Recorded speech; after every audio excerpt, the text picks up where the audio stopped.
What's the status of your life? What does that really mean? We're going to dig deep today to show you how to get out of a mundane status quo, push past fears, and jump into a fulfilled life. Broadcasting from the Subaru of Gwinnett Studio at the Gas South Convention Center in Duluth, Georgia, it's time to design your life on Status Life with Leta. Status Life with Leta is presented by Derek Hayes Law at 404-777-HURT and by 5 Strands Affordable Testing. Invest in your health at 5strands.com. Hello, everyone, and welcome to Status Life with Leta on Business RadioX. I'm the host of the show, Derek Hayes. I'm here to introduce the star of our show, Miss Leta Brooks Hayes. Hello, Leta. Hello. Welcome back. Welcome back. We're starting off season 4 today. Season 4 today. That's great. I know. I'm very excited. Well, before we go any further, Leta has been working as an interior designer for over 20 years. She's incredibly talented and is now designing, blogging, and podcasting full time. If that wasn't enough, Leta is a mother of 2 and now 2 more and devotes her time to teaching others how to achieve their goals and live life to the fullest. She sums it up best in her branded hashtag, Design Your Life. Design your life. That's what we're going to do. Yeah, we jump into this today. I'm very excited. Well, yes, but we've also been designing in our home. We have. And I'd like to talk about that for a second. Do we have a second? Yeah, let's do that. Are you the timekeeper of all things? Yes? Yes. Master of ceremonies, host, whatever else you want to call me. What makes this so wonderful is not a renovation. It's not a home project. It's that all the individual touches, let's put them that way, that are going into the home. You and I have been collecting these for years. Yes, we have. Yes, and we've traveled to find these unique pieces that are going in the home. And it's I thought we were going very rustic chic, which is the coined design trend that I sort of use when I talk about my personal style. I'm rustic chic. I love texture. I love stone. I love wood beams. And I love to pair them with beautiful lighting. And I always pick a current rug and current paint colors. I don't want heavy and dated. But the basement, which is the remodel, right? It's a ranch on a finished or a full basement, yes. I should say. It's very old world. We've got some really neat things. The interesting thing is that there are things that I had before I met you, and likewise things that you had before you met me. We didn't keep many of your things. Of course we didn't. Okay. After we downsized my collection of things, there were some things that survived. We've joked about it a million times on the show. Yes. What are your things that we have had to hide? Yes, there were 5 dumpsters of my things and a half a dumpster No, of I'm yours. talking about we're not decorating the walls in the family room with jerseys. Sports memorabilia. Thank you. And you do collect it, and we did find a spot for it. Yes. Between the exercise room and your my office. See? Yeah. And you can display a collection beautifully. I talk about that all the time, especially on Instagram. I just did a presentation this morning at 6 a.m. about this. You can have anything you want. You just have to do it correctly. Sure. And if you don't know how to do that, that's where I come in. And what I was saying is there were things that I had that did survive that are going to be built into the basement, and likewise things that you had that you had before we met and before we got married that are also going to be used. But then again, too, we've had the things that we found together. We've traveled. We've done the antiquing thing. We've gone to, we've gone to flea markets. We've gone to antique stores. We have found stuff all over the place, and it's all come together to create this basement, like you said, with all kinds of old world accents. It's going to be absolutely stunning and unique. I'm using that word over and over because I've always said one of a kind. I want one of a kind, and that is definitely true, but unique and one of a kind, they go hand in hand, and I just want my design and decor to be something that no one has seen, but I want it to blend very beautifully as well. I would recommend anyone, if you're intrigued by the renovation that we're talking about, this large-scale design project, go to my Instagram, Status Life with Leta, Leta. It is all there. I'm showing daily stories and reels and just putting all the content up on Instagram. So if you give it a follow, you'll see exactly what I'm talking about. And you just did one about the wine cellar we're putting in. Right. We are putting in a wine cellar. We actually built a wine cellar around a beautiful red wine cabinet. And if you can't picture how that's going to look, definitely go to my stories.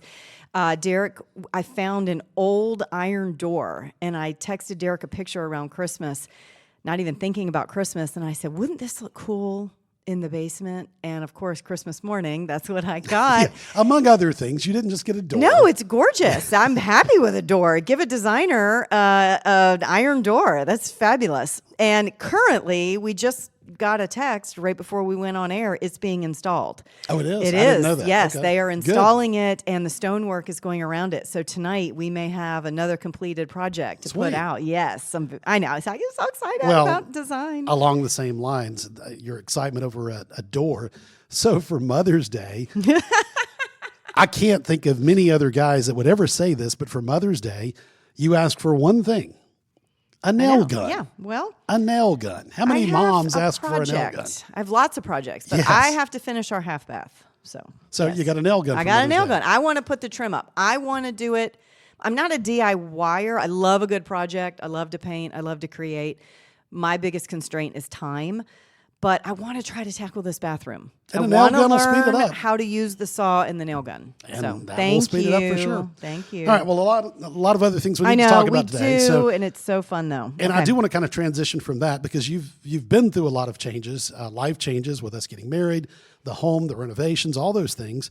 But consistently in all of your businesses, all your LLCs, you've used one word, and that's status. And you talk about status in the podcast, Status Life with Leta, your blog, Status Life with Leta. So if you would take time to first define that term as what it means to you and the concept of status. It has definitely changed over time. So I'm going to go back just a hair.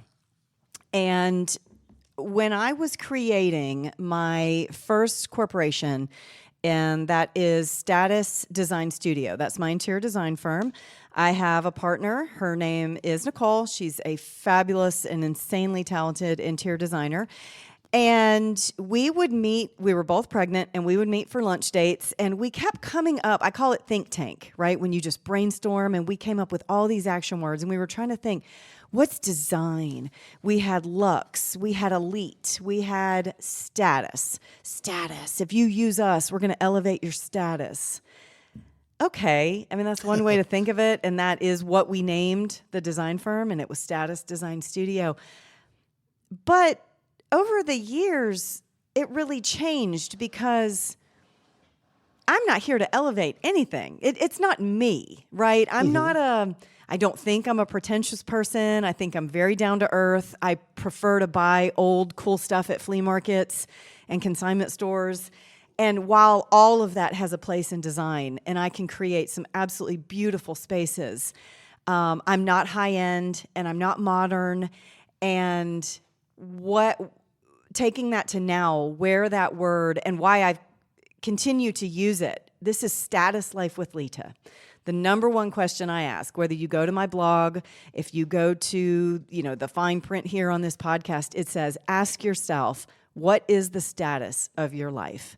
And that's what we're going to work on. That's a deep question. It's too. a deep question, and it makes you think. You can't hear that question and say, oh, what's the status of my children, my marriage, my career, my weight, my friendships? Is there something? Are you completely content in all areas of your life? I seriously doubt it. In every single area, you're 100% content. There's Everyone, nobody. I doubt it. Yeah. I doubt it.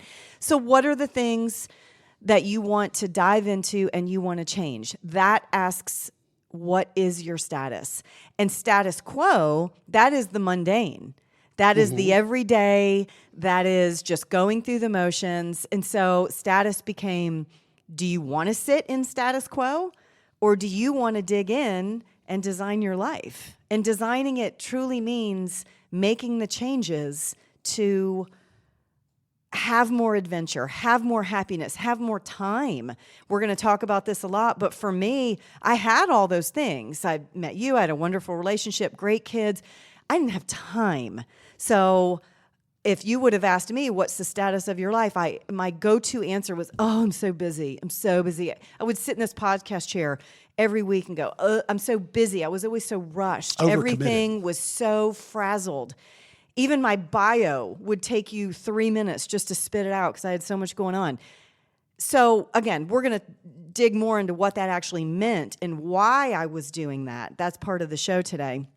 And that's a really great question for you to ask because it's going to transition into that. But for me, taking things off of my plate released my status quo. I elevated and I designed my life by closing some of my businesses, which you wouldn't necessarily think would be the answer, especially someone who's very success-driven, who's very type A. I'm an entrepreneur. I have all these different LLCs.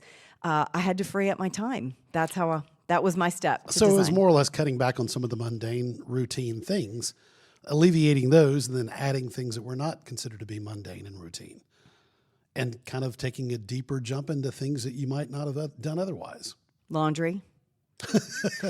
Seriously. Okay. It's polar opposite. Yes. For me, it was all work. Yeah. Doing more. I was able to coach a running club at the elementary school. I didn't have time for that before. And it was so rewarding and fascinating. And I love mentoring those young girls, and I love running. Just things like that. Cooking dinner more. Focusing on healthy foods at our home. Helping you at the law firm. Sure. I've been able Right. to take a role and help out with social media and marketing. We're newly married. This is our first year. Being a wife, that's a different role. I haven't been married in a very long time. Yes, so it is. So, all right, comes I have with another meaning. question. Yes. Another question that comes to mind. Okay. So when you're talking about getting out of the status quo and taking some of these risks, if you want to call it that, or changes, if you want to call it that, what seems to be the number one roadblock, the number one thing that prevents people from being able to do that? What is, I guess you'd say, the thing that stands out the most? 100% fear. Okay. It's people's fear. They get blocked, and that's where we're going to break all this down. Because if you have fear, sometimes you don't even realize it. You can have big paralyzing fears that possibly cause anxiety. You can have small fears, right? You can be afraid of heights. You can be afraid Sure. of bugs. I mean, there are tiny little fears and phobias, and then there are very real things. I mean, there are things that would be fearful. I'm going to use a career, for example. Using myself as an example is my best example because I'm here to share how I got through all this. I was afraid of failure. And I think a lot of people are. therefore, I was extremely overcommitted. Things would come my way, and they would be fabulous honors. I even started doing some nonprofit work because I was asked as an established businesswoman with 2 successful retail stores to consult on a business. You met Chandra, Yes. and we did a podcast with that. Right. It was wonderful. I'm happy for the opportunity. But all I was doing was adding. It was not the right time. I don't regret it. Please don't, Chandra, if you're listening, I'm sorry. I don't regret that. But it took me away from being productive in my own businesses and being spread too thin. But that's fear. It's fear of saying no. It's fear of not putting more on the resume. It's fear of not having enough accolades. It could be financial fear for a lot of people. So with that being said, let's elaborate a little more. So what Okay. can fear cause you to do to prevent these things from happening? All right, so there's quite a few of these. I am going to tackle, and we're going to go through them relatively quickly, but I've got 8 ways that fear can hold us back, all right? The first way, and this is exactly what I was talking about with the status quo, it causes us to settle. You're going to settle. Maybe you have a friend or a relative who treats you badly, and you're going to settle to keep that person around Or you. a spouse. Or a spouse. Yes, I didn't make that correlation because Yeah. you're fabulous, hon. But yes, some people, I hope I am too. Yes, you are. I was going to say it, but Some you beat me to people, it. yes, you settle. You settle in a lot of different ways. I think we hear, that kind of flippant, he's settling or she's settling in a relationship, and that's people just being judgy. But I mean, maybe there's some truth to that. You settle in your career just to have a job, just to have income. What was it the other day? Oh, this is an example. We were looking to buy my car died, transmission, Yes. kaput. We Yes. were forced to buy a car, and it took weeks. And I kept saying, I'm about to settle because there's very little inventory. Yeah, and if you're not you looking know, for a car right now, trust me, if I you know, start that's a little to, sidebar. There it's was difficult. nothing, and I thought, Yeah. I don't really want those wheels, or that car had been smoked in, or that's not the right color. I was going to settle for all these things. Again, it's every little way. For the fear of there's not not one gonna out find there it, for me. right. I'm not going to find it. So thankfully that didn't happen, and we got very, very lucky when we bought a car. So the next way that fear really causes us to hold back, it causes us to withdraw. Does that make sense to you? Yeah, it does. Yeah? Oh, Okay. yeah, I'm looking at absolutely. you like, dun, dun, dun, Derek. Yes, I'm guilty It does. of that. But Derek's guilty of it, so I kind of look at him, and you don't have to interject. That's okay. But it does. When you're fearful of something, and you can talk about this in a fight or flight situation. You hear psychologists talk about that. Oh, if it's confrontation, a lot of people do not like confrontation, so they withdraw. But it really could be anything. It could be a hurt relationship. It could be hurt feelings. Someone said something. It could be maybe you have a boss that's very overbearing and you're fearful of him. So even walking on eggshells is withdrawing. It's not being your truest, authentic self. It's not using your or voice. withdraw to avoid the emotional connection with some of those fears. 100%.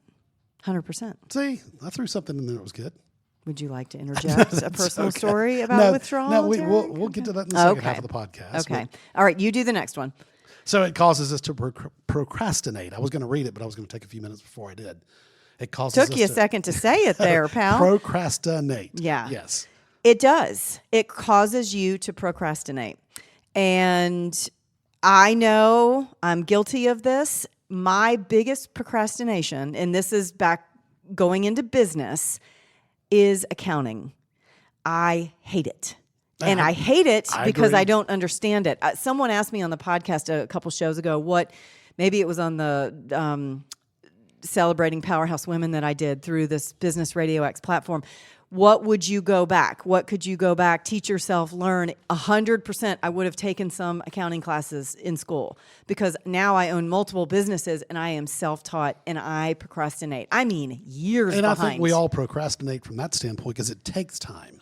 It's very and when cumbersome. you hate it and you don't understand it and you miss one number and you have to go back 3 months and figure it out. I mean, Yeah. it's fearful. It's fear. Yeah. It's fear that I'm going to make a mistake and I'm going to mess all this up. So I'm going to procrastinate and let it all just pile up. Yeah, I get it. Example for you. Go ahead. Procrastination, Derek. Get back to me. I got to think about it. I'm going to withdraw for a few minutes. I have your example. You may or may not like this. Derek, when we met, unfortunately, your parents had passed and you inherited a lot of their things, and those things were piled up in the garage, and your procrastination is you didn't want to go through it. And I think that's very natural, and I think that's very normal. I think a lot of people hearing this, I have people come to me through the furniture business all the time. So-and-so has passed. I have to go through this. I don't want to. It's been sitting. It's in storage. I mean, I think that's grief. It can be Sure. a very normal It procrastination. got moved around a lot in the garage.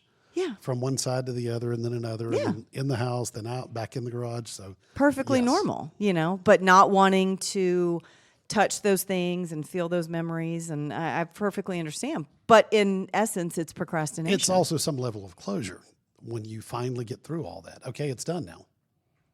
But you don't want to. You want to procrastinate and put that off to some extent as long as you can. Oh, that's really Prolong sweet. the memory. Well, I personally have not experienced that. So I love that you were able to interject that. My parents are still here. Yes. So, yes. We know that. They are a Yeah. big part of our life. That's for Yes, another they show. are. All right, moving on. It causes us to be mentally distracted.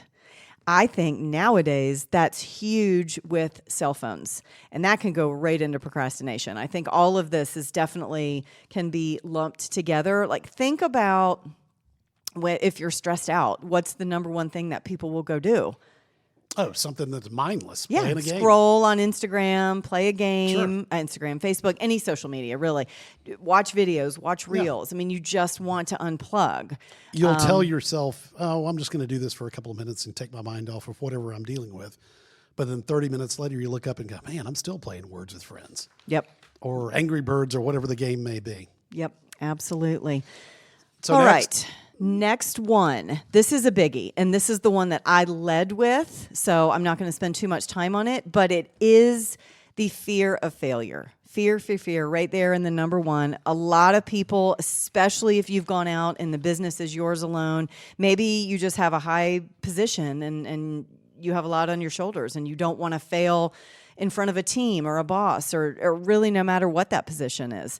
Maybe you don't have a paid job and you're just on the PTA and you want to make sure all your events go smoothly. I mean, it could absolutely be anything. Fear of failure can be paralyzing for people. Right. We associate failure with disappointment, and you're afraid you're going to disappoint not only yourself, but all those that depend on you in a certain circumstance when you do fail. But then again, too, you also know that failure is one of the best lessons you can have in life. It is. That's a hard lesson to learn. It's a very difficult lesson, but you have to fail many times over to eventually succeed. How many times have you heard that? Absolutely. So it's tough, but yes, there is always some lesson to learn from failure. We need it. I hate to say it, but we don't want to face it. We don't want to deal with it, but we do need it on some level. The next one needs no explanation. It is the fear of being abandoned or alone. No one wants that. No, we are humans no. in our human nature. You know, we don't want that. It is rejection and it is self-esteem. Sure, even a loner wants to have Somebody. contact at Yes, some point. absolutely. Next, you had fear of expressing your true feelings, being able to open up and express what's going on and how you feel. Vulnerability. That's tough. Yeah, vulnerability. Yes. That's a good way to put it. There is, she's an author. She is, I believe she's a PhD doctor. She studies vulnerability. Her name is Brene Brown. She's hugely popular right now. I think she's brilliant. If anyone, is looking for some good podcasts and some good reading material. But her knowledge, her teachings on vulnerability and what it means to people and how hard it is to actually truly break through and be vulnerable with someone. I mean, it was very eye-opening to me to listen to her. So I'm just going to stop right there and tell anyone if vulnerability is your fear, go seek out Brene Brown. She's fabulous. And then fear of loss. That's the next one. I'm going to combine that one with the fear of death because those can those are be, hand in hand. I understand loss and that could be tangible. You lose an object. It doesn't mean as much, but lose a loved one, lose a pet, lose a friend. I mean, even in a friendship, maybe it's time for that friendship to end. Maybe it's time for a relationship to end. You brought up divorce earlier. That can all be loss, and that can hurt, and you will grieve that just the same as you will death. Well, fear of loss and fear of death also trigger a fear of the unknown. Absolutely. What's going to go on now that I've lost my mom or lost my dad or my spouse or even a child? That's a horrible situation, but there is a true fear of what's going to happen next. I think any parent feels that, especially when you look at your kids. I mean, you just have this undying I couldn't even imagine. You would always say, I couldn't imagine if something happened to them. But there's also a fear, I know that it runs through my head in taking all this time and trying to conquer a lot of fears. What if something happened to me? How would their lives be impacted if I wasn't here? And that to me is almost more paralyzing. Oh, it'd be tragic. It would be beyond tragic if something happened to them. I just can't even fathom it. Maybe that's why it doesn't even register with me. But I just think, too, and we have an adventure, and we'll jump into that after the break, but, where I'm getting ready to do something huge and conquer a big, huge fear and live my life to the fullest. And what if something were to happen to me? Yeah, and one other thing, too, I want to talk about that is very interesting. In this note, that it says, successful people are self-confident. Self-confident people face their fears and act. Yes, they do. Yeah, and that's sometimes tough, but it's also something that is necessary. It ends with the fact that there are 3 things you can do to help with that, and it's admit your fears to yourself, embrace your fears, and then take action. Action is the antidote to fear. It absolutely is. And what you said right there, that is this podcast. That is my mission. That is all of this bottled up in a nutshell, is using me as the guide, as the front runner, as, the role model for this, just to say, I have all these fears. I can go through every single one and give you a personal example of the fears that I carry. but I don't let it define me. I go head on and I face them and I conquer every single one. And I want to teach all of you how to do that. All right, we're going to come back in just a few minutes. Great time to take a break. Yes. We're going to talk about conquering fears. Before we go to the commercial break, though, I do want to mention something. Listen closely this commercial break because we have an exciting announcement about a sponsorship. Hello, everyone. As a listener of the Status Life with Leta podcast, you already know I'm attorney Derek Hayes. I've been practicing law in the state of Georgia now for over 26 years. My firm specializes in cases involving personal injury, catastrophic injury, nursing home abuse, and any other situation where someone was injured by the negligence of others. As I've said before, if insurance companies ever resolve claims the way they should, I'd be out of a job. But I'm not worried about that happening. Did you know insurance adjusters are trained to pay you as little as possible to protect their company's bottom line? They say they're genuinely concerned about you, but really the goal is to settle the claim with you for far less money than you deserve. My job is to make sure they pay the full value of your claim and nothing less. You can speak directly with me by calling my office at 404-777-HURT.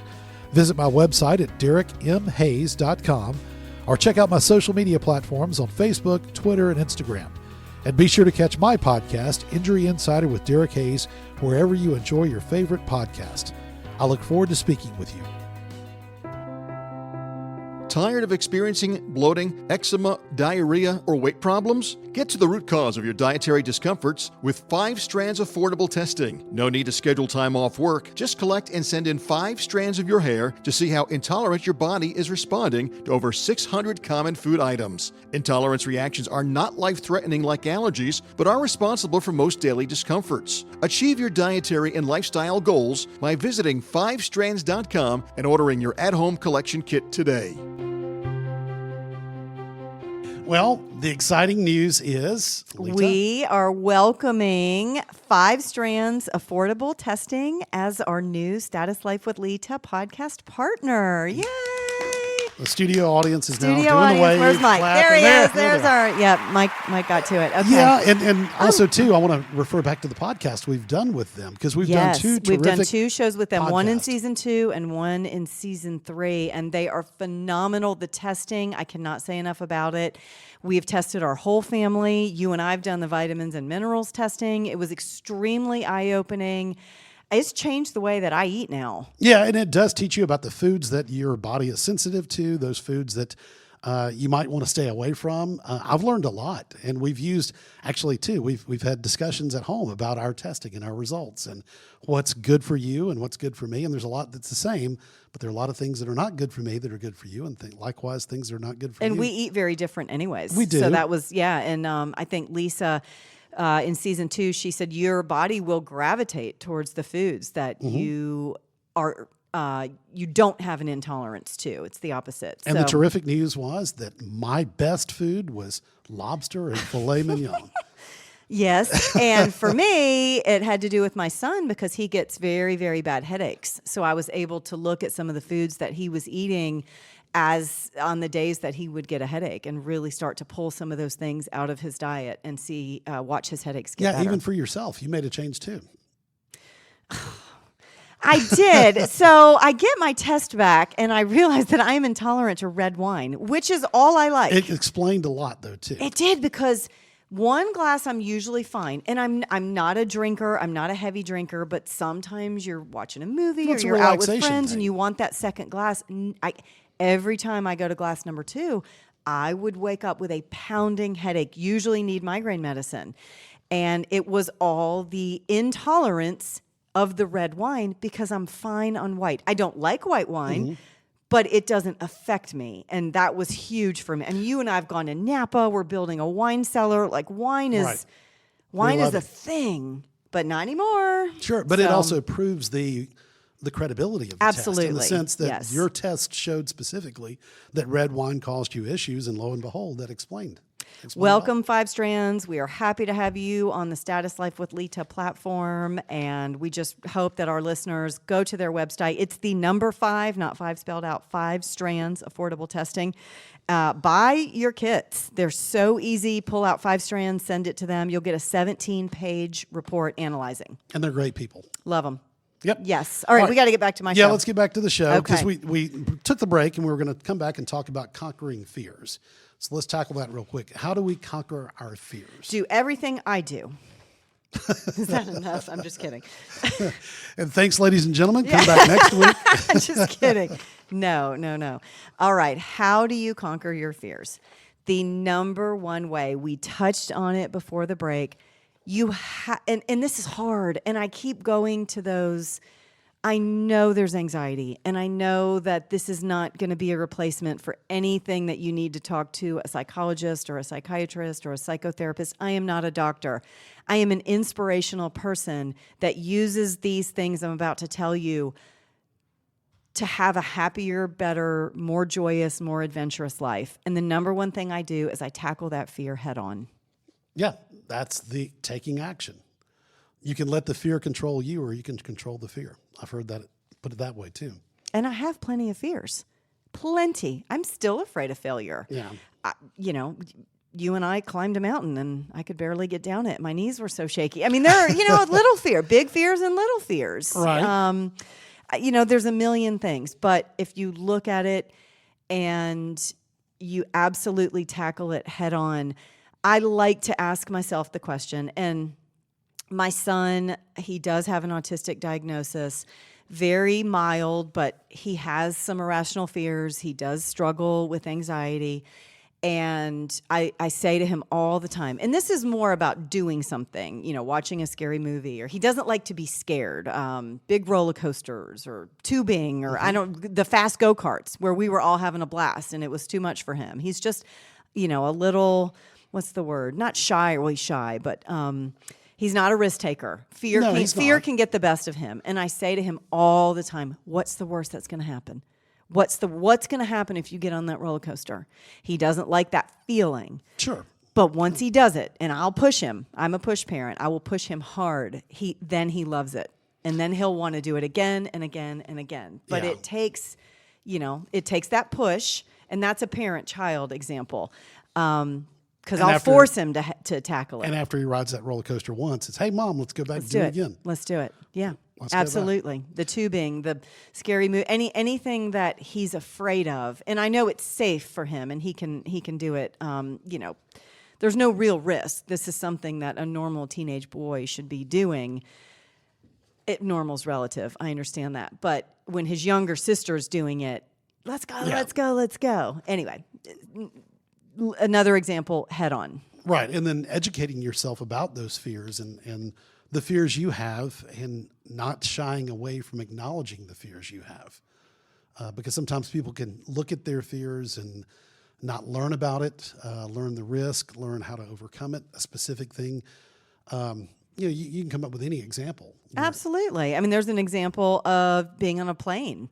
Some people are terrified to fly, and yet most people die from cigarettes than on a plane, right? That's an example that I found on the internet. So it's just really interesting.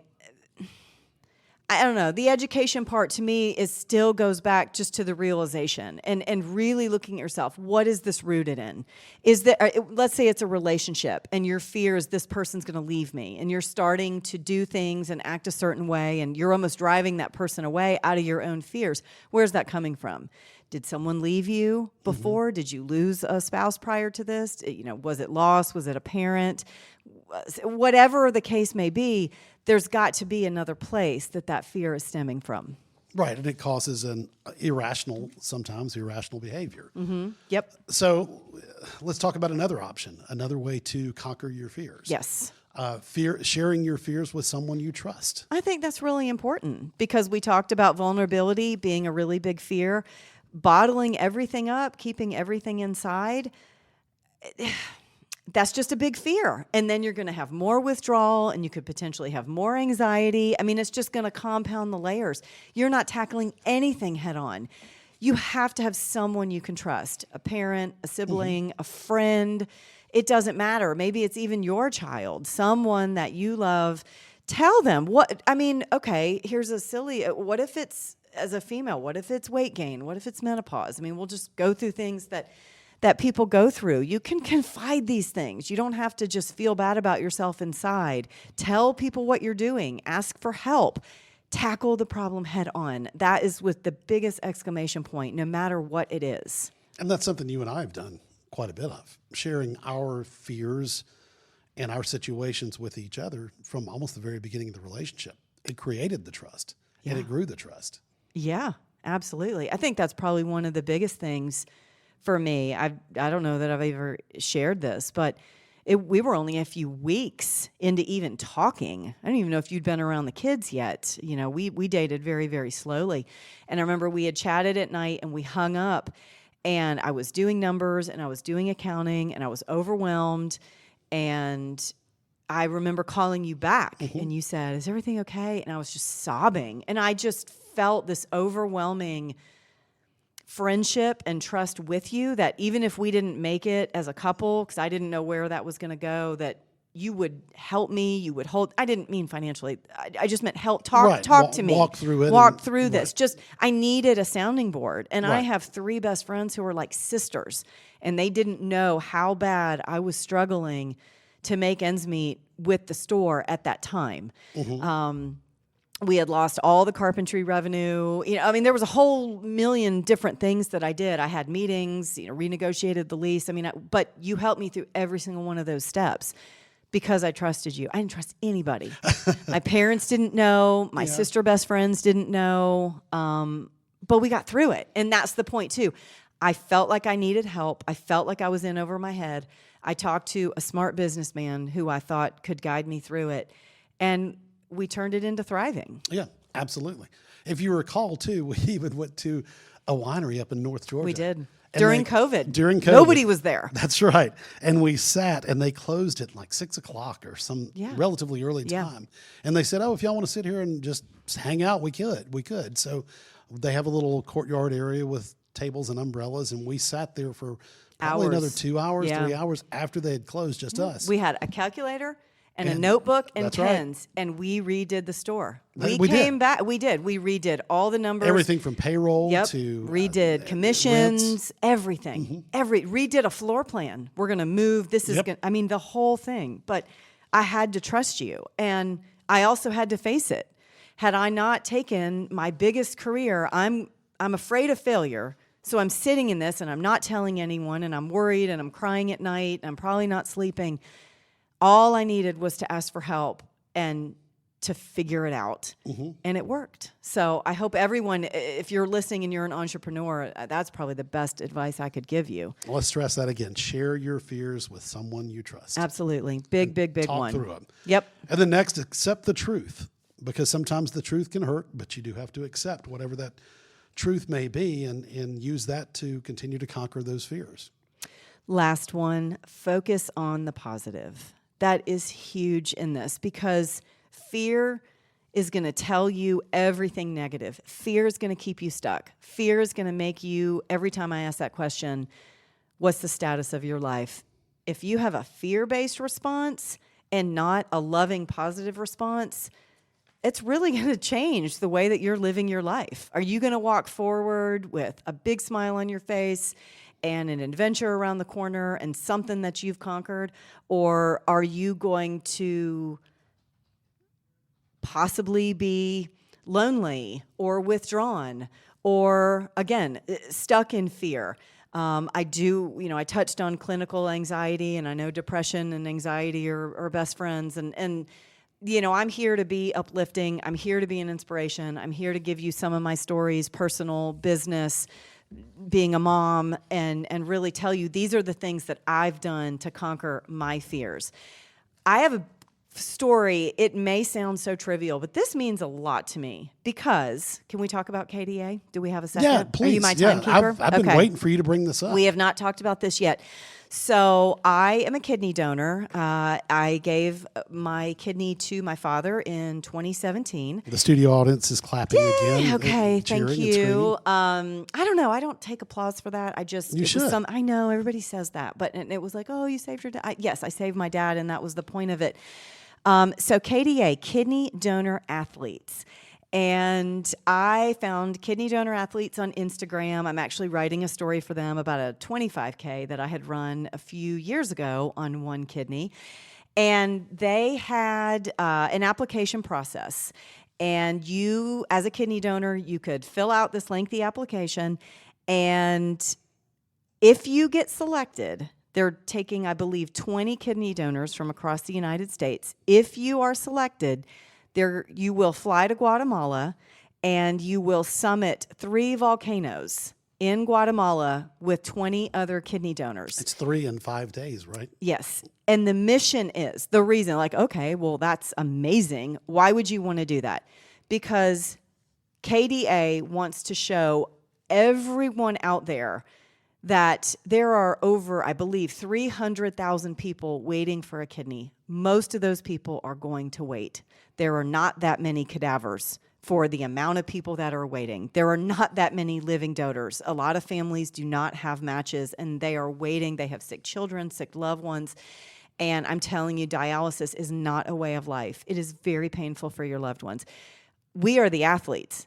Not me, personally. I'm pointing at myself, Well, you are an right? athlete. I was an Right. athlete before I was a donor. It made me a really good donor. I was in really excellent physical condition. KDA wants to show people, specifically athletes, you can achieve that same level of fitness after you donate a kidney. So don't be afraid. Don't be afraid. There you See, go. you conquer that fear head on. I threw my name in the hat to get picked to be a KDA Guatemala And? Volcano Summit. I got picked. Yay! I got picked, yes. So actually on the podcast, the next podcast that I tape, Natalie is coming. She is one on the board of directors for KDA, and we're going to do a deeper dive into this. We're going to do fundraising. This is a nonprofit. KDA is going to help, all bring awareness and all these kidney donors. It's huge. I mean, I just get chills when I talk about it. This is an adventure of a lifetime. Yeah, I'm going by myself. Well, you'll have a Sherpa, Once, right? there are guides there, yes, but no, I mean out of Atlanta. Right, There's right. no one else in the South. There's, Yeah, I you think, sent- somebody in Florida, but I gotta go to Guatemala alone, meet up with this group, make lifelong friends, and I got to go summit 3 volcanoes. And sleep on the side of a volcano. One of the right? nights is a And is tents a and sleeping yeah. bags. And Yes. So Yes. it's amazing. It's absolutely amazing, number one, that you did the kidney donation, but secondly, that you're being able to go and do something as strenuous as that. Yeah. Go Google KDA if you get a chance, read about it, learn about it, and follow it. They have Instagram. They also have Facebook, everything. right? KDA. Okay. Yes, and actually, it's either this week or next week. I will be their featured KDA athlete for the week. Great. Yes. Terrific. Yes, All right. I've got to Well- finish my story. It's written, but I just wanted to pull together all the pictures. But anyway, so go to KDA, go to my Instagram. I know we always close with that. Everything that we talked about for the house, the podcast, everything is linked. The blog is almost finished. I'm so excited. I just have some more merchandise I have to load. Just big things happening. And I'm just smiling big because that's what this is all about. Just doing big things, conquering your fears. Use me as a guide. If you have questions, statuslifewithleta@gmail.com. I'm always here to answer things. So thank you. Thank you for listening. Thank you for your time. You're going to put the link for the KDA story about you on your social media. Yeah. correct? Oh, yeah. Okay, yes. good. Yes. When that goes out. And as a Yep. reminder, don't forget about our new sponsor, I know. That's right. 5 Strands Affordable Testing. 5 Strands Affordable Testing. Check them Yes. out as well. We really appreciate their involvement and look forward to a great relationship with them. Absolutely. Okay, I got to read this. Hold on, real fast. A reminder, Status Life with Leta is sponsored by 5 Strands Affordable Testing. Thank you, 5 Strands. Gain personalized insights on how your body interacts with your diet and lifestyle patterns. All they need is 5 strands of hair, and you'll receive personalized results to help you reach your health and wellness goals. That is absolutely true. Visit number 5 strands, strands.com to learn more. Bye, guys. Thank you.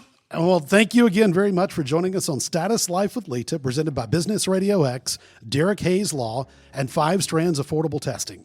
Make sure you subscribe to the podcast and Leta's Instagram, Status Life with Leta, so you don't miss any upcoming shows. This program and all the other shows are available on your favorite podcast apps. Until next time, for Leta Brooks Hayes, I'm Derek Hayes, and you are listening to Status Life with Leta on Business RadioX.